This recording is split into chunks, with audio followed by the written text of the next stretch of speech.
If you had a shred of self-respect, you'd hand that book in. Not bloody likely. He's top of the class. He's even better than you, Hermione. Slughorn thinks he's a genius. The Gryffindor Common Room, one of the oldest sets here at Leavesden. It was one of the very first to be built, and in its long history, this place has never been dusted to maintain its authenticity. Now, if you ever got bored between takes on Harry Potter, which I'm sure was unlikely, you could always entertain yourself by picking up one of these comics that were put on set, written specifically for the movie, and have a quick read. This particular one is The Adventures of Martin Miggs, the Mad Muggle. So it's been a long day so far. I think I'm going to just pop upstairs to the dormitory, have a quick nap. Strange, you know, I feel like I've been here before.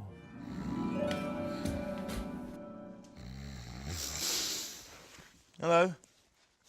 Just having a little nap. Busy day here. Getting my head down in none other than the Gryffindor dormitory.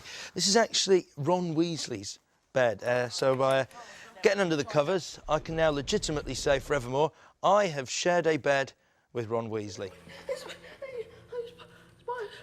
Spiders, they want me to tap dance. I don't want to tap dance. You tell those spiders, Ron. Oh, yeah, I'll tell. Rupert's right because his comic timing is perfection. I mean, he's just naturally always, I mean, since I first met him, like, just incredibly funny. In such a charming way. Ah, Harry, my boy, I was beginning to worry. We brought someone with us, I see. Ron Weasley, sir. But I'm dead awful at potions. A menace, actually, so I'm probably just gonna... Nonsense. We'll sort you out. Any friend of Harry's is a friend of mine. Get your books out. I'm here with Stephanie McMillan, the set dresser for Harry Potter. And what a world you've created. I mean, how big a task was it to create something that is sort of such a multi-layered, immersive world? Everything we needed, like 400 feet of oak table in the Great Hall, 800 feet of benches.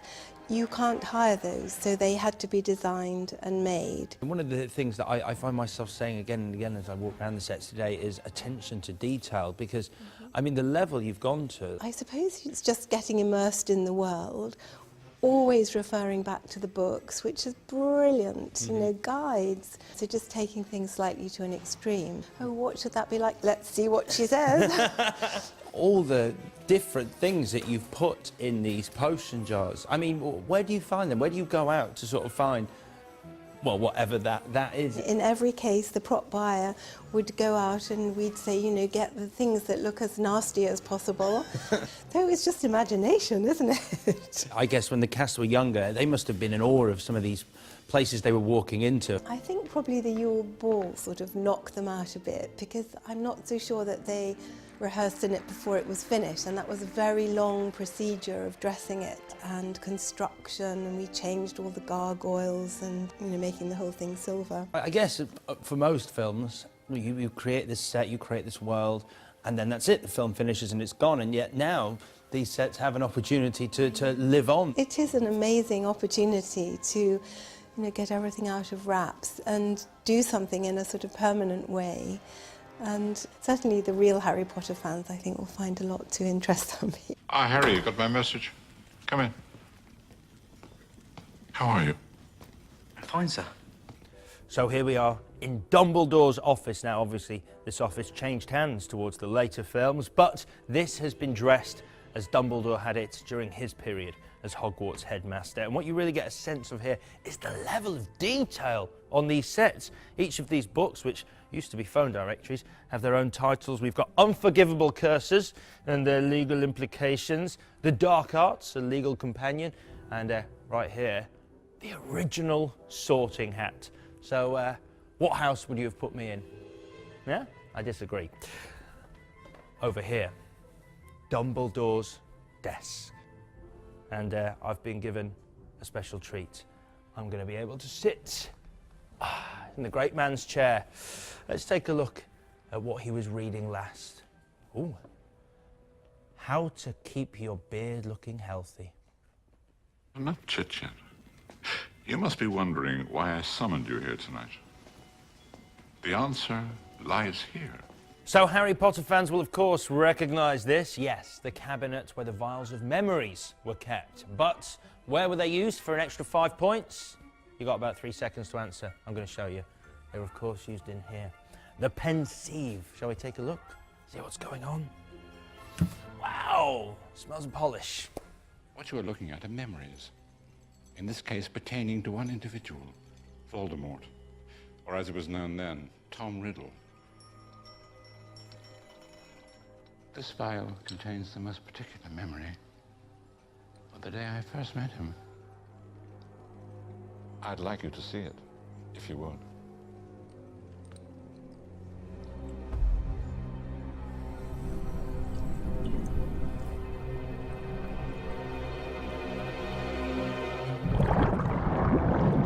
We were filming, September 29th, 2000 was the first day of principal photography on the first film, and I didn't look that up, I did remember that. And yeah, I think Audley Harrison had recently won the gold medal. Like, that's a distinct memory I have of that day, was the Olympics were on at the same time, and then I went on set and Robbie Coltrane was in the scene, me, Rupert and Emma, and about 150 extras. And it was, yeah, it was quite intimidating. And I remember I was doing the extras being, quite smart and on it. We're all asking for our autographs. And so we were doing some, and I was writing my name in full. And David Heyman, our producer, said to me, Dan, your signature's way too long. You can't spend the next 10 years fighting Daniel Radcliffe. Write DJR or something like that.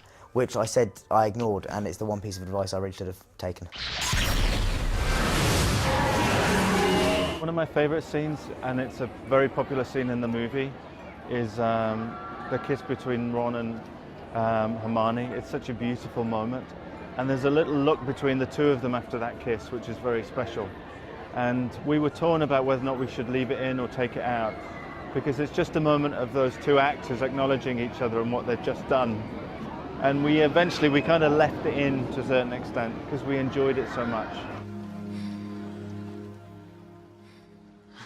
It's remarkable now how you can extend environments and make them feel very, very real.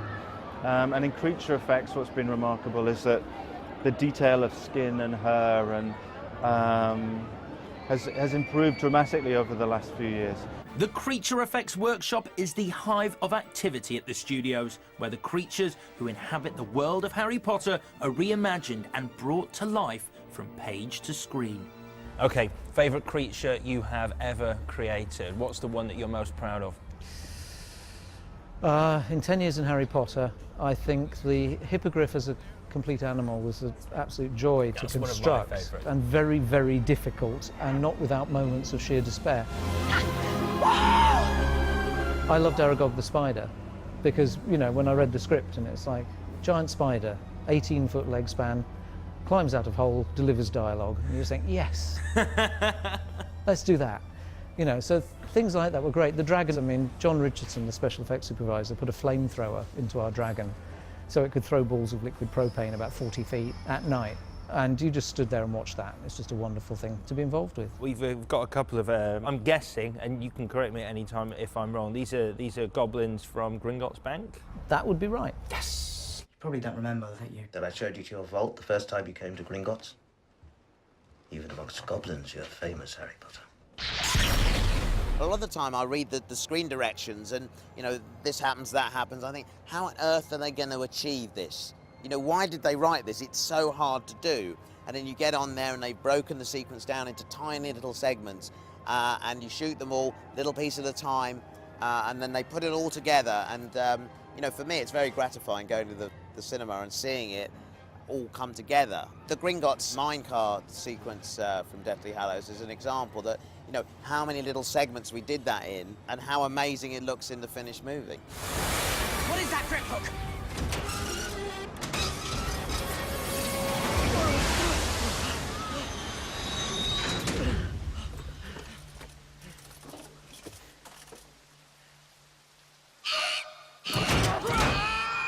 The legacy is extraordinary, because originally, these books were read from parent to child, and as those children grow up, they'll read it to their children, and now people will be able to relive the journeys again and again and again. So it's clear that it's now part of our cultural landscape, and has been for some time. Will you stop eating? Your best friend is missing. And that is just a little taste of what you can expect when the Warner Brothers Studio Tour London, the making of Harry Potter, opens its doors very soon. But for us, that's it. However, where better to end this little mini tour than right here in the Great Hall of Hogwarts, the focal point of Harry's life for so many years. If you listen closely, it still echoes with all the magic, mischief, and of course mayhem that took place on this spot. But for us, it is goodbye, and yet, while the movies have finished, the magic, at least within these walls, still lives on. Now, off to bed. Pip, pip.